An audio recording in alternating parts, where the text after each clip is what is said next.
So every Thursday, I tape 49ers game plan with Kyle Shanahan, and so I did that interview yesterday, and it'll air tonight, and also be part of the 49ers Talk podcast, which drops, I believe, Saturday morning. So one of the interesting things when talking to Shanahan on Thursday, now that the dust is kind of settled and everybody is kind of come to the realization that they're not going to have Fred Warner for the rest of the season, which, by the way, remains a little bit of semantics, I guess, or I guess it remains a little bit up in the air because it is considered a 3-month injury that he could be back. So, if the 49ers win the NFC West, if they or make the wild card and win a couple games in the playoffs, is it possible that Fred Warner could be back with the team for the playoffs? I guess it's possible.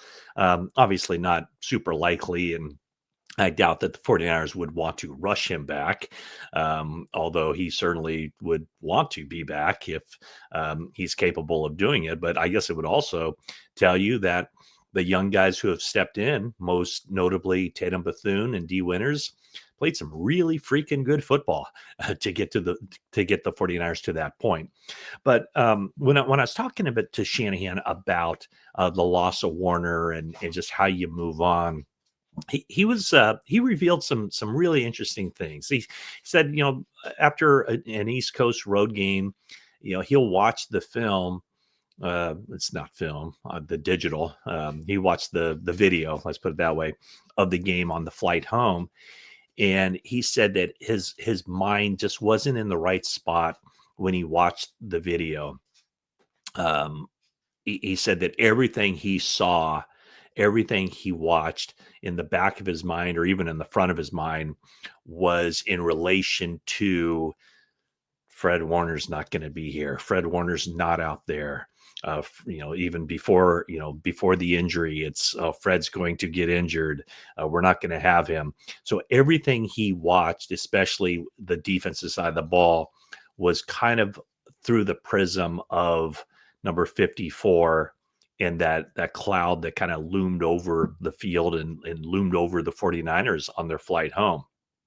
So he kind of watched it through one time and then thought, I need to snap out of this. I need to watch this again with a clear mind.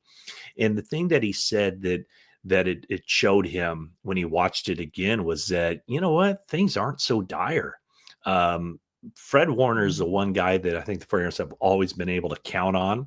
They've always known what they were getting. They always knew that he was going to be on the field. Other than, in 8 years, 8 seasons, this is Fred Warner's 8th season in the NFL. Only one game he didn't start, and that was a game up in Seattle several years ago. But he said when he went back and watched it, he saw a lot of really good things. And he said that he did show the team all of these really good things that the young guys did. And the young guys, not just on defense, not just Tatum Bethune and D Winters and Upton Stout and whomever else, the defensive lineman, Michael Williams getting his first sack, but it was also good things that the young guys did on offense as well as special teams as well. And so he also then pointed out that defensively, some of the young guys did some really good things, but defensively, there were also 5 plays, he said, that resulted in 200 yards for the Buccaneers and 2 touchdowns.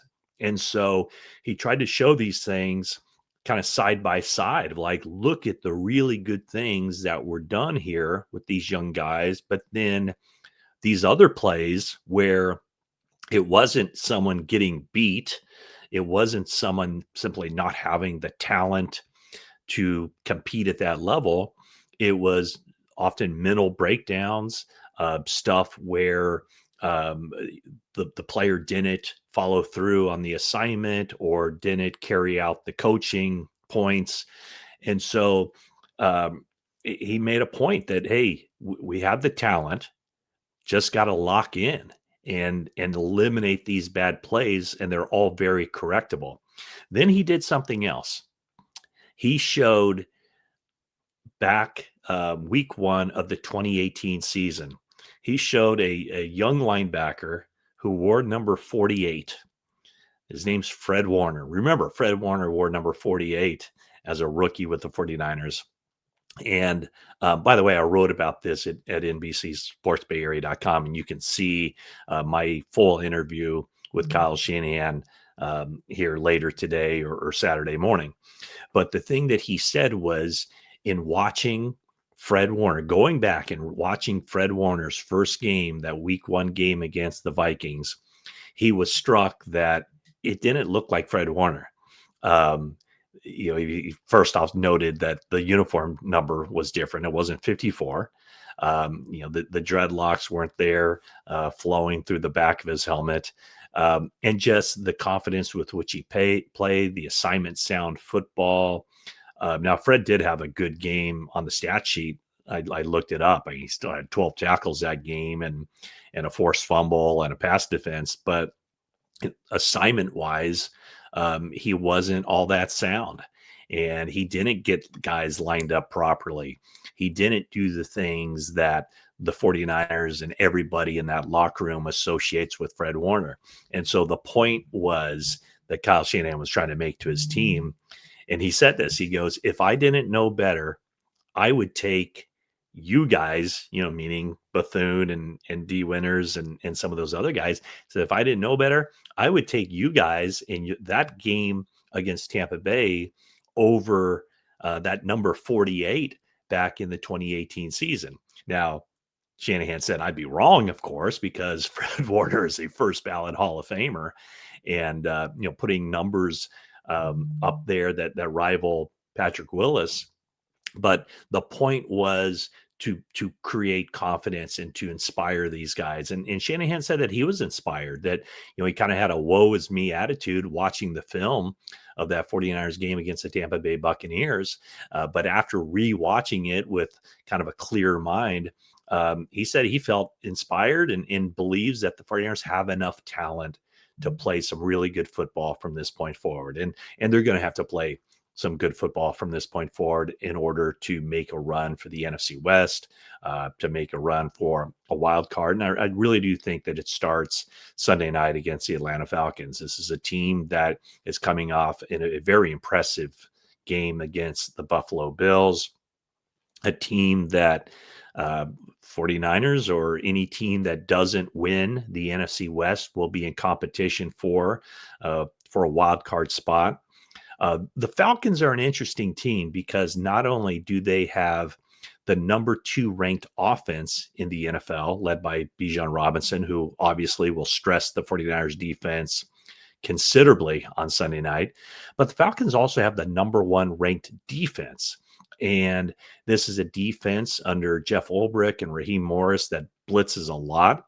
So, I think we all can assume that Mac Jones will be the quarterback on Sunday night and that he won't have Ricky Pearsall to throw to, but he will have Kendrick Bourne to throw to. And after 142 and 142 the last 2 weeks, Falcons will be paying some attention to Kendrick Bourne, and Juwan Jennings looks like he's in better condition, better shape to go out and play football on Sunday night.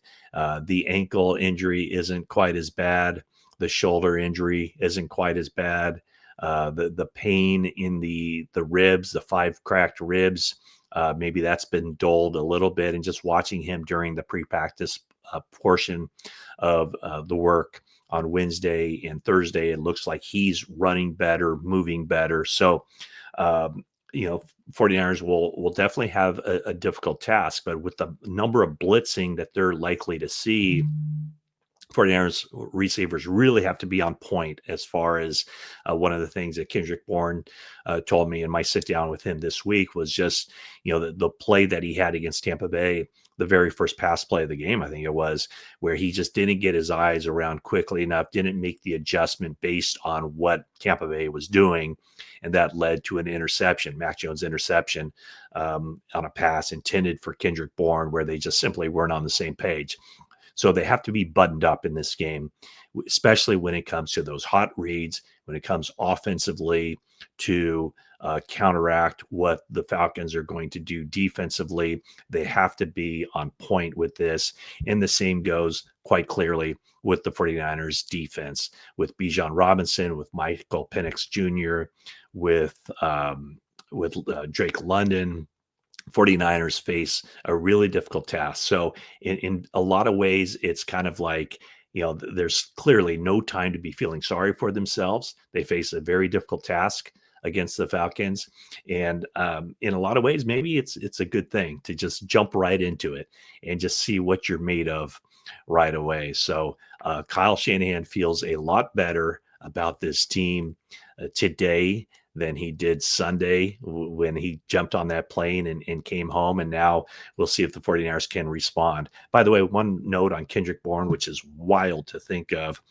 With 142 and 142, he can become the first 49ers receiver since 1995. So first 49ers wide receiver in 30 years to have 100 yards or more receiving in 3 consecutive games. The last one to do it, you guessed it, Jerry Rice. Even Terrell Owens, who had back-to-back 100-yard games a lot while with the 49ers, never did that. So something to keep an eye on.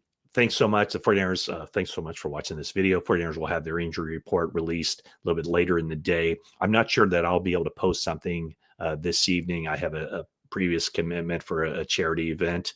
But thanks for watching this video, and that is it for now.